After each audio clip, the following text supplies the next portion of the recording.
Oh, Sarah, did you get the gift I sent you? The lobster must have been delicious, Karen continued. Yes, I replied. My eldest son ate it all by himself. What? Karen's voice trembled. Go check on your son, please. I dismissed her frantic request, but reluctantly, I headed towards the bathroom near my eldest son's bedroom. What I witnessed was unbelievable. My name is Sarah, and I'm turning 60 this year. I married my husband at 19 and was blessed with 3 children. At 20, I had my eldest son, Mike, and at 23, I gave birth to twin daughters, Betty and Emma. Now, all 3 are married. My eldest daughter lives far away in Spain. It was lonely when she left, but my younger daughter moved to the next town after getting married and now lives in an apartment near her in-laws. My eldest son's family has been living with us. It's a blessing to have them nearby. In this rural area, it's common for families to live with their eldest son, and multi-generational households aren't rare. The tradition of passing down the family home to the eldest son is still strong here. Naturally, we plan to hand our house over to Mike. My husband owns several properties. We have a decent passive income. We live modestly and happily, avoiding luxuries but affording gifts for our grandchildren. My eldest daughter, though far away, always appreciates the gifts I send. She had a boy and a girl a few years ago, and we often video chat to keep in touch. My younger daughter has a big family with 3 boys and a girl. She works, but her eldest recently started playing soccer, keeping her particularly busy. Sometimes we take care of her children at our house. My eldest son and his wife have a boy too. They live with us, but he doesn't talk to me much lately, maybe because he's in his rebellious phase. However, having many grandchildren and seeing them all healthy and well is my happiness. Living together brings its own set of challenges. In the past, a mother-in-law's word was law, and I never dared defy mine. She was strict. I don't want to be like that, but there are things I must teach. Living here in the countryside requires a minimum level of community and family interaction that my eldest son needs to know, or he'll struggle. That's why I asked Karen, my daughter-in-law, to help with things like arranging Christmas cards and gifts for Christmas and Thanksgiving. Since we own properties and my eldest son is set to inherit them, these relationships are very important. I often tell him this, but he responds with, "You're so annoying. Leave me alone," and seems to dislike me and my husband, who supports me. When I talk to Karen, she doesn't want to help either. For Thanksgiving, she'd say she's traveling with friends and leave the house, and for Christmas, she'd go to her parents' house from mid-November through the New Year's holidays. I never tell her not to go. In fact, I think she should visit her parents. But such a long holiday break is unheard of, especially since Karen's parents live in the same city, just in a neighboring school district. They could meet anytime, not just during the holidays. So, while I'm dissatisfied with her long visits home, I end up doing the end-of-the-year cleaning of our large house all by myself. Seeing my struggle, my younger daughter and her children started helping out a few years ago, which has been a relief. But I really think it's Karen's responsibility, as she lives here. I've mentioned it to my eldest son, but he doesn't seem to say anything to Karen, and being busy with work, he doesn't help either. In contrast, my younger daughter helps with arranging presents and making Christmas cards even on her precious days off. She's truly a godsend. I've had my reservations about Karen's behavior in everyday life. She's a stay-at-home mom, is home every day. She drives the grandkids to and from school and tutoring, but she doesn't do housework. She barely manages their laundry and never touches ours. I compromised, thinking it was okay as long as they handled their own laundry. After all, family or not, we're still individuals. I thought it would be great if we could just take care of our own chores. However, Karen often says, "Sarah, I'm leaving the laundry here," dumping muddy clothes or items needing hand washing into our basket as if expecting me to do it. I recall that since the grandkids were babies, I've been the one washing anything stained or needing hand washing. It didn't bother me before, but should I always be the one to do it? Once I confronted her, saying, "Karen, wash your son's dirty clothes yourself. Don't just put them in our laundry basket." Her response was exaggerated. "Of course, I'll do it when I can, but a little help would be nice, wouldn't it?" I was taken aback by her words. I wanted to throw those words right back at her. I'm the one who wants family cooperation. There have been many such incidents. Her attitude, the local customs, the long-standing traditions. I think they're the cause, and I understand why she might dislike them. Being family doesn't mean you don't need to be considerate. That's why I've always tried to be accommodating towards Karen. I've never forced her to attend gatherings. I've done what I can myself. Karen may be a she is, but there's no doubt she supports my eldest son and is devoted to the grandchild. We've managed to live together for over 10 years by finding a middle ground. And now, we're in December again. Today is my 60th birthday, but there's no celebratory mood. Just as busy as every year. Karen went to her parents' house about a half a month ago. In the evening, thinking I'd like something nice for my birthday dinner, I came home to a quiet house. I heard the front door open. "Oh, Mike, you're early." It was my eldest son, home from work earlier than usual. He handed me a large package. "Here, for your 60th celebration," he said. The bag was from a department store. I was surprised. My husband rarely responds properly when I talk to him, and today was no different. No happy birthday from him. But the fact that Mike thought enough to celebrate touched me deeply. "Thank you, I'm so happy," I said. Mike gruffly acknowledged my thanks, then changed his clothes and left the room. My husband peeked in. "What's that?" he asked. "Just something," I replied. I went back to the dining room and opened the package. The moment I saw what was inside, I froze. "Quite a fancy lobster," my husband remarked with a wry smile. He knows I have a shellfish allergy, though it's not severe. Just some itching if I eat it. My eldest son should know too. But it's not an issue for cooking. He always loved lobster, so it's often been on our table. I only avoid eating it, so maybe he forgot. I felt a bit disappointed, but mostly, I was happy. With that in mind, I set the lobster on the table, which instantly looked lavish. I made a simple meal with some frozen mackerel I had. My eldest son returned after showering, and my husband then headed to the bathroom. "Such a magnificent lobster. Thank you," I called out to Mike from the kitchen. "Yeah," he replied shortly, then looked away and sat down at the dining table. "Let's all eat together." My son started eating without responding further. He's always been gruff and quiet, but it seems to have gotten worse since he got married. Maybe he doesn't like how I talk to Karen, so I've been keeping my distance from him lately. But seeing his eyes light up at the sight of the lobster was just like when he was a child. I was happy, hoping for a family meal just between us today. My husband returned, and both of us sat down at the table. However, I was shocked to see that the lobster was just a shell. "Where's the lobster?" I asked my son. "I ate it. You're allergic, Mom," he said nonchalantly. Stunned, my husband spoke up. "What do you mean you sent her lobster knowing she can't eat it?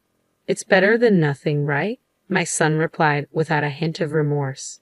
Feeling pathetic for being happy and saddened by my son's actions, I quietly finished my meal and retreated to my room. What's the big deal? Turning 60 isn't special. If I can enjoy it, that's all that matters, my son said dismissively. My husband scolded him, but I couldn't make out the words. After calming down, I came out of my room. My husband and son were still in a tense mood. "I'll thank Karen for you. She prepared it, after all," my son told me amidst the tension. "Why should Sarah thank Karen?" my husband yelled. "Enough, Henry. It's my fault for being happy about it," I said. My son, showing anger, left the dining room. Feeling sorry for my husband, who looked at me with pity, I silently started cleaning up. Then I showered and went to the bedroom alone, leaving my husband behind. Entering the bedroom, I saw a missed call on my phone. It was Karen. It was late, but maybe she needed something, so I called her back. "Hello, Karen." "Ah, Sarah, did you get the gift?" she asked. "Yes," I responded briefly to her question. "Was the lobster delicious?" I replied to Karen. "The thing is, I have a mild allergy to shellfish." Mike ate it all by himself. "What?" Karen's voice trembled. Then she suddenly sounded panicked. "Where is he now?" "I don't know, maybe in his room. It's been quite a situation." She sounded distraught. "Please, go check on him." "I won't," I refused. "He'll come out if he feels remorseful." "It's not about that," Karen sounded frantic. "Just go quickly." Reluctantly, I headed to my eldest son in his wife's bedroom. It had been a while since he went to bed, and I assumed he was asleep. I knocked and called out, "Mike, are you sleeping?" There was no answer. "Seems he's asleep," I said to Karen, who was still on the phone. "I'll be right back," Karen said before hanging up. What was that about? I was about to return to my bedroom when it happened. "Mom," a pained voice called out, making me look up. "Mike." The voice was coming from the bathroom at the back of the second floor. The door was wide open, and I could see half of Mike's figure. "What's wrong?" I couldn't help but raise my voice. "Call an ambulance." Hearing my eldest son's pained voice, I called my husband and immediately phoned for an ambulance. I felt responsible. Honestly, that's what I thought. He must have caused himself gastroenteritis from overeating. After eating the lobster, he had even finished all the rice long after I had left the room. I got into the ambulance with Mike while my husband followed in the car. Despite it being night, the hospital examined him right away. Karen called, and when I told her we were heading to the hospital, she hurried over. Mike, she called out as she burst into his hospital room. For now, he was on an IV drip, going back and forth between the toilet and the bed, but the doctor said his symptoms should settle down with time. I left our son in Karen's care and returned home with my husband. It's overeating, his own fault, Henry said, echoing my thoughts. With Karen by Mike's side, there seemed to be no need to worry. We rested easy that night and went back to the hospital the next day. Food poisoning, the doctor informed us the next day. It seemed it wasn't just overeating after all. When asked if anything came to mind, I said we did eat mackerel yesterday. Mackerel? It could be anisakis. His symptoms have settled, so we can perform an endoscopy, the doctor suggested. That would be best. We need to know the cause. I agreed, but the mackerel had been frozen and thoroughly cooked. I couldn't imagine it harboring anisakis. As I pondered this, the doctor explained the situation to Mike. He agreed to the endoscopy and changed into the examination gown provided by the nurse. The hospital room was now just me, my husband, my son, and my grandson, Tom. Today happened to be a Saturday. My grandson, who was off from school, had come from Karen's parents' house early this morning. It's all because of the meal Mom made, my son said, glaring at me. I had no words to respond. Though not intentional, I felt responsible. Why are you changing? Karen, who had just returned, asked. Come to think of it, I hadn't seen her for a while. She must have been in the bathroom. I explained what the doctor had told me. Is he okay to have an endoscopy when he's feeling this sick? Karen voiced her concern. I'm in pain too and would rather not do it, but the symptoms aren't going away. It might be anisakis causing peritonitis. If it gets worse, it could even lead to surgery. And it's all because of Mom, my eldest son said, his voice filled with frustration. Hearing his words, Karen also looked at me. But that mackerel was frozen. Anisakis should be okay if it's frozen right, and it was well cooked, I protested. But look at me now, my son shouted angrily. Mom, is what you just said true? Asked the nurse who entered the room. It was a relief to see her. It was my daughter Emma, who worked at this hospital. We had informed the hospital yesterday that we were Emma's family. Having come to work, Emma must have heard from someone and come to check on us. Good morning, I greeted my daughter. But is it true about the mackerel being frozen? Emma asked. It's true. It was properly frozen, I confirmed. Upon hearing this, Emma hurried out of the room. Shortly after, the doctor returned and asked for confirmation. Sarah, I heard the mackerel was frozen. Is that true? I nodded. Then the likelihood of anisakis is extremely low. Anisakis are fine if frozen. Eating that wouldn't cause food poisoning. Did you eat anything else that might be of concern? The doctor asked. His words made me ponder. I had thought it was all because of the mackerel I cooked. I thought again. Yesterday, we had mackerel soup and sautéed spinach. My husband and I ate it too, but we feel fine. Then I remembered something. Oh, but my son ate lobster alone, I said. I didn't miss the change in Karen's expression at my words. Come to think of it, Karen had been disturbed the moment I mentioned yesterday that my eldest son had eaten lobster. She was the one who had urged me to go to the bedroom in a hurry. Thanks to her, I found my son in bad shape in the bathroom. Karen, do you know something? I asked, my eyes narrowing in suspicion. I asked, my voice stern. Karen stiffened. Karen, my son also called out to her. Karen fell silent. At that moment, their son Tom stopped playing his game and said, Is that the lobster Mom bought a month ago?